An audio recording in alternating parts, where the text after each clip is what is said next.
I was just thinking, as I like to do sometimes, that one of the reasons that I've never committed to being baptized is because I never felt in my heart that this was God's only true earthly organization. Never felt that way. And forget about the semantics, the technicalities, and well, this and what the Bible said. Let's put the Bible aside for a second. Let's talk about what we feel inside, I just was always conflicted with the notion that God picked out one single organization on earth, right? Let's just say, for argument's sake, that was the truth. And this was it, the Jehovah Witnesses.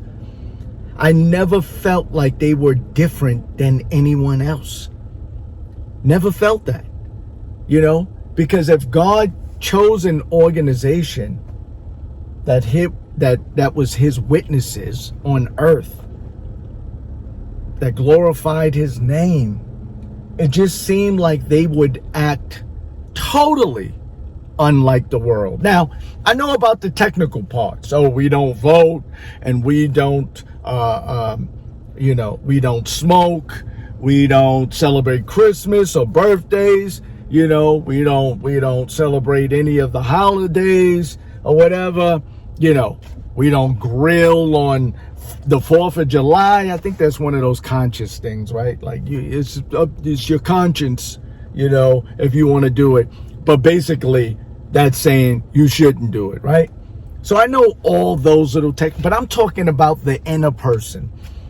Within my family, within my extended family, within my friends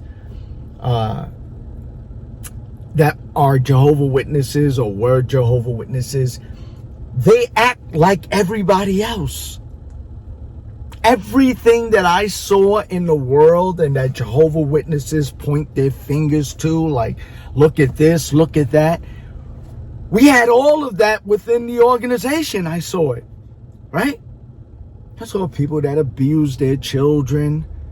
I had family members. I had, I had people that I saw. It's like, we were just at the meeting, but now we're home, and you're putting a whipping on your son or daughter that basically exceeds the normal, reprimand.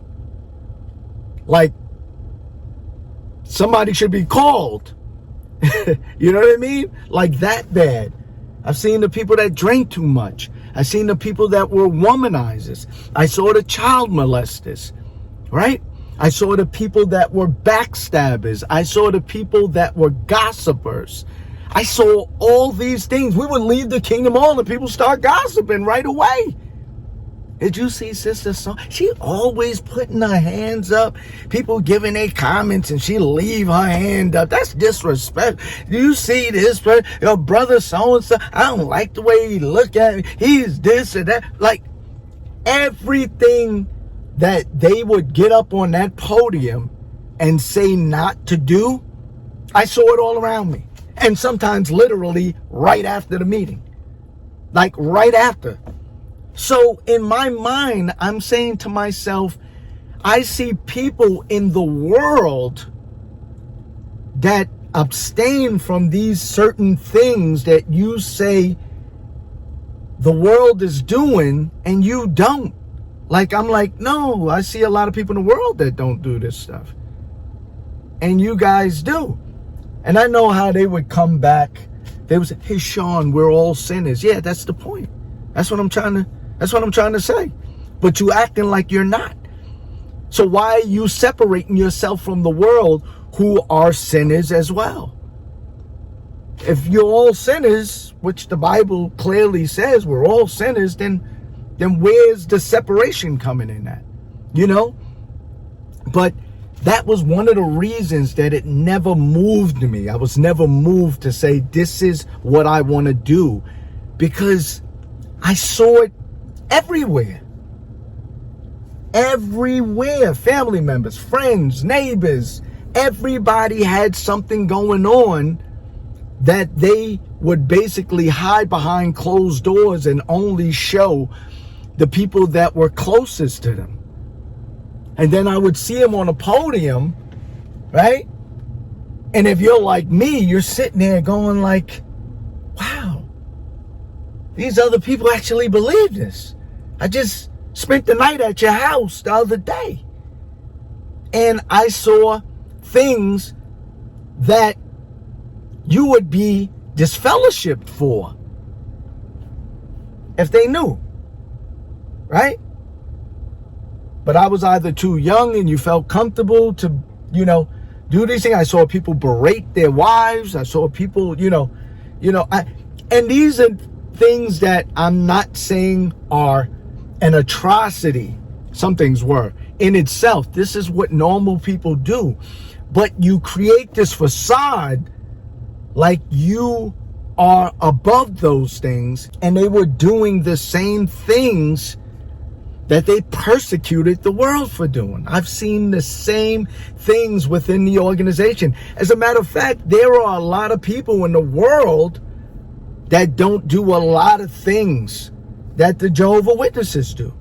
There's people that don't even drink. There's people that don't even eat meat. They will not wear fur, right? But that's not a big deal for the Jehovah Witnesses. You see what I mean?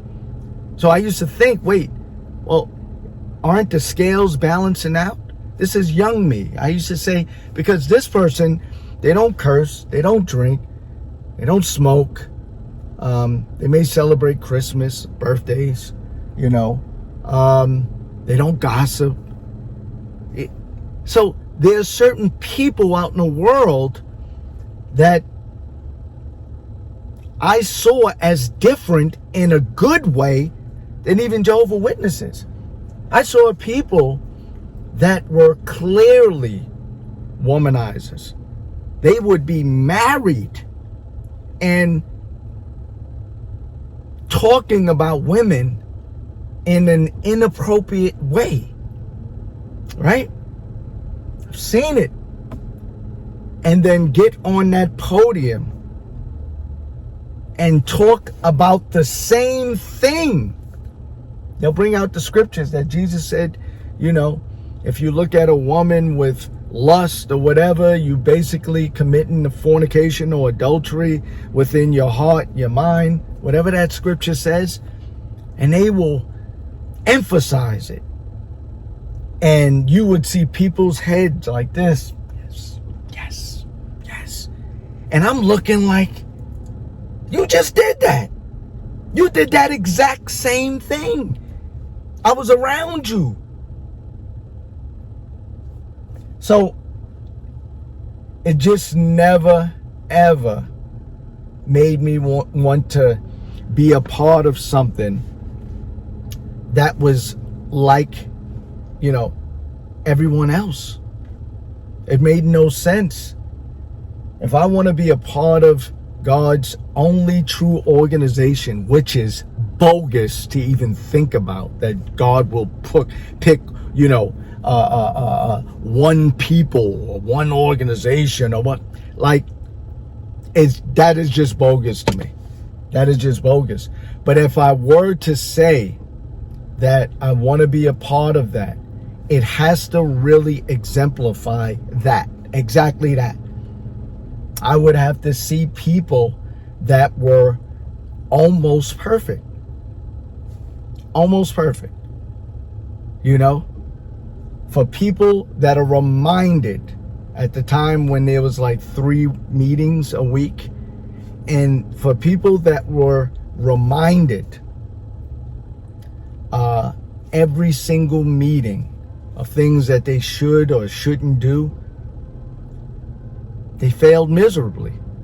Because outside of the Kingdom Hall, I've seen everything, or mainly everything, that they said don't do. The moral things, the things that were, forget about the birthdays and stuff like that. I'm talking about the bigger things. I've seen all of it. And I said, why? Then why, you know, why be a part of something that is not, you know, separate from anything else that I've experienced out in the world? Why? So that definitely played a part. This is just a reminder for any people that are part of the organization or anybody that's thinking about being a part of this organization.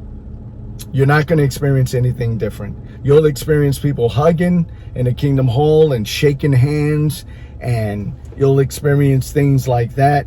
But behind closed doors, they are the same people.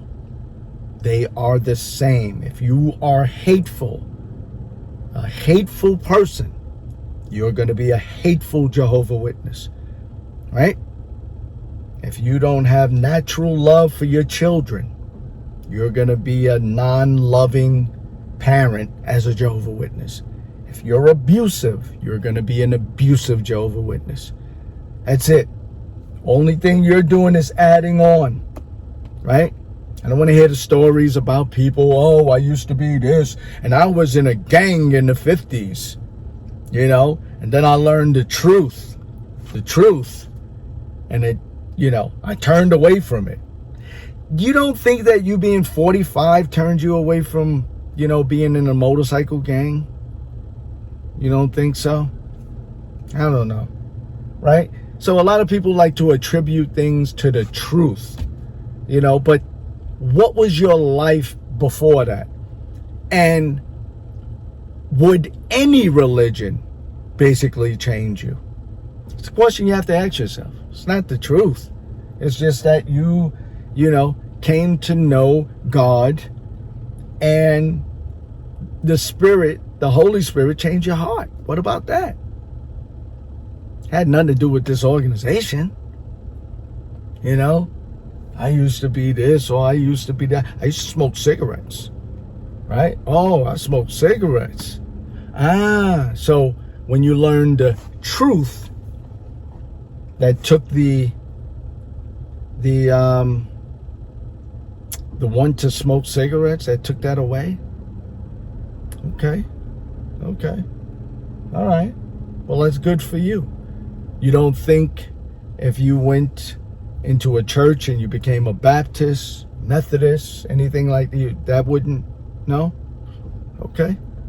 All right. So you took that away, but you gained disassociating yourself and shunning people, right? Because the cigarettes is basically for your own benefit. You stop smoking cigarettes, you may live longer, you know what I mean? Less health problems. That's for you. That's for you. What about the big picture? What about showing love? Right? What about that brother that got, or that sister that got disassociated for doing exactly what you're doing right now? But they just didn't find out. You won't tell them. You know, very smart, by the way.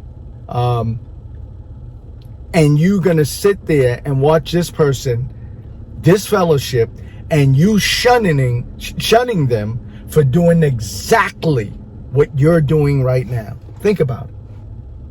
Think about it. Wanted no parts of that. Oh, I tried. You know, I tried assemblies, Kingdom Halls, the meetings. I tried, you know,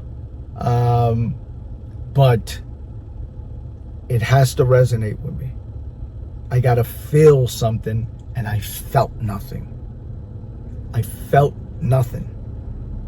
I felt more with movies or certain videos that I'll see on social media. I saw one where on TikTok, a guy came up to a police officer, you know, unknowing to the police officer, saying, "Do you know who I am?" Police officer looks up. He's like, "No." He said, "You saved my life 19 years ago. I was a young boy, maybe 2 or 3 years old, and I almost drowned, and you saved my life." And the boys started crying. The police officers started crying. This brought out tears in me. I'm a crier. Oh yeah, I hear a good song, with great lyrics, heartfelt. I'll shed a tear. I'll shed a tear. Not once have I shed a tear listening to a talk. Not once did I shed a tear looking at one of these movies, right? These resurrection movies. Not once did I shed a tear. Because I know that there is malintention behind it. That's what I know, right? I think I almost shed one tear years ago when at the memorial, someone was giving a talk, and when he described the death, the murder, or, the torture of Jesus, and just how he was explaining those things, it made me well up. I dropped a tear or two, because of what, Jesus went through. Even if you believe it or not, the fact is that people have gone through that, so it resonated with me. And I think that was the only time out of all these years, nothing ever brought me to tears. As a matter of fact, there were things that were so embarrassing at the assembly, I got up and left. I said, let me take a walk around the block, because what that brother said didn't touch me. As a matter of fact, it rubbed me the wrong way. And I felt like I couldn't be a part of it. I had to get up and leave, because when you talk about people dying and you better do this because you're going to die and this and that, especially the old assemblies where they used to come out. Now they're trying to kind of watch their words, I guess, a little bit more. I'm talking about when you can physically go into assembly halls. They let the videos speak for themselves now, but before it was like it was old school. They used to come out, and your children, they're going to die at the great day of Armageddon. They would come out like that, and there were times where I'm like, nah, screw this. I got to leave. Y'all talking about killing kids and this and going to die and God is. I can't be accessory to this murder. I can't. Y'all putting this on God as the murderer and you want me to be an accomplice. I'm not. I can't. I gotta go. You know what I mean? So it was never something that I took to heart. But I'll leave that there. And I hope everyone enjoys this day. Not because it's Labor Day, but because it's a beautiful day where I'm at least. And just enjoy it. Just enjoy it. It's a gift from God, right? It's a gift. With that being said, as I leave you with, or when I leave you with any one of my videos, all I ask you to do is think. That's all you have to do. You know how to do it if you really try, right? Love.